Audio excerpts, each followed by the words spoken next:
Hello! Hopefully you enjoyed my last video, which was with Dr. James Grime, in which we played various mathematical games, which it turned out were all just the same game anyway. And one of the games we were playing was this, Stars and Planets. So we've got this set of cards with 1, 2 or 3 stars and 1, 2 or 3 planets, and it's all the possible cards. And it turned out that this made a game which was in fact the same as the game of Noughts and Crosses.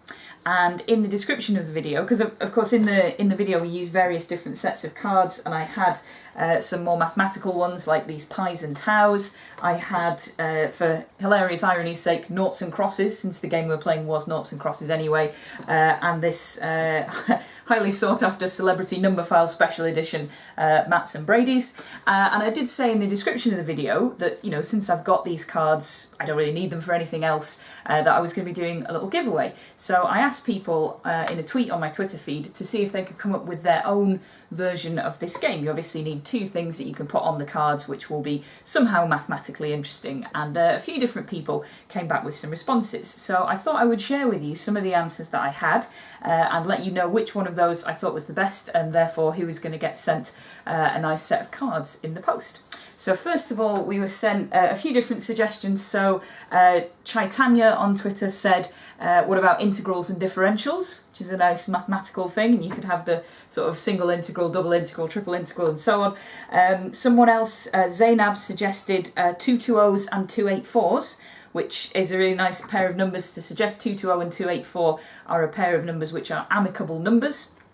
So you would have a pair of numbers where if you take all the things that divide 220 and add them together, they will give you 284, and the same if you take 284, work out all the things it's divisible by, add them together, you will get 220. So they're number friends, and it would be quite nice to have a set of cards with 220s and 284s. I don't know if you would just have, you know, 3 of that number, or if you would have 220, 440 and 660, whichever of those 2 you want to do.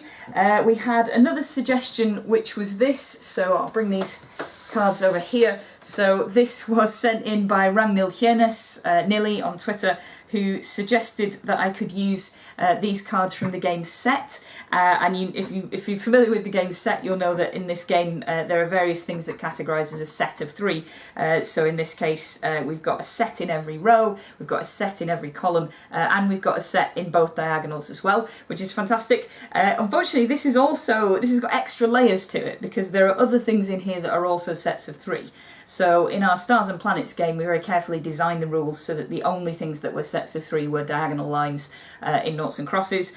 In this case, if we take this off diagonal, so this piece, and this piece, that is also a line of 3, and similarly this one, and this one. And it turns out that if you play the game of Noughts and Crosses on the surface of a cylinder or on the surface of a torus, if you wrap round from one end to the other, those are also straight lines on a cylinder or a torus. So this is kind of higher dimensional Noughts and Crosses, I guess, which also works, so that's good. We had another suggestion from Jenna on Twitter, which was that you could play Snakes and Ladders. That's already the name of the game, so I've mocked up some cards here for the game of Snakes and Ladders. You can see there are some snakes and some ladders, so that, you know, that works. That's quite a nice one. The game of Snakes and Ladders, by the way, completely uninteresting. It's just on the dice rolls.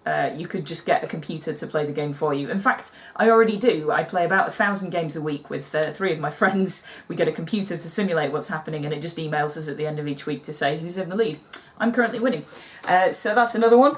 And my 2 favourites, I've got 2 favourites in this here, so I'll show you my my second favourite and then my first favourite. So this one down here was sent in by Andrew. And this is a set where the cards don't necessarily have different numbers of things on them, but it's just a set of 9 cards, and they are the numbers 0, 2, 4, 5, 7 and 9, and we also have plus 3 equals, plus 5 equals, and plus 7 equals.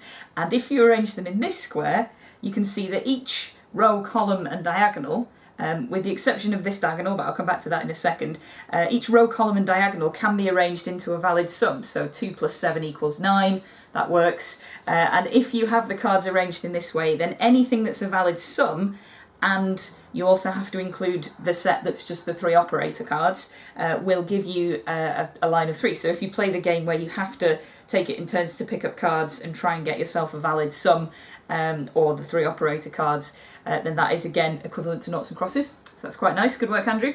But my actual favourite, my winning set of cards was sent in by Travis, both as a YouTube comment and on Twitter as well, and I've printed off and made a version of these cards. So if you look at these, you should be able to see that in each of these we've got different numbers of 2s and 3s. So in the top row they've all got 1, 3, in the next row they've got 2, in the next row they've got 3, and in the columns we've got 1, 2, 2 2s and 3 2s. And if you calculate the values of each of these sums, you will actually get the numbers 1 to 9.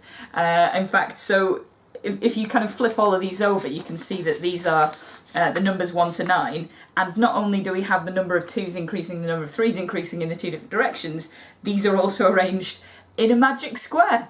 So I think this is supreme effort. This is an excellently designed set of cards. I have no idea how you came up with this, or indeed how you were inspired to come up with this, but I very much appreciate that you sent this through, because this is absolutely fantastic, and I'm very much enjoying this. So Travis, if you're out there, I will follow you on Twitter. If you send me a DM with your address, or an address, I can post you whichever of these sets you would like. To be honest, you can have all of them or any subset of them that you would like, so please let me know.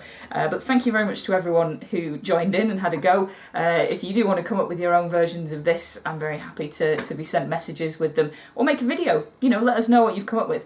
But this is, I think, just a really nice extension of the idea of having these equivalent games, so thank you very much to everyone.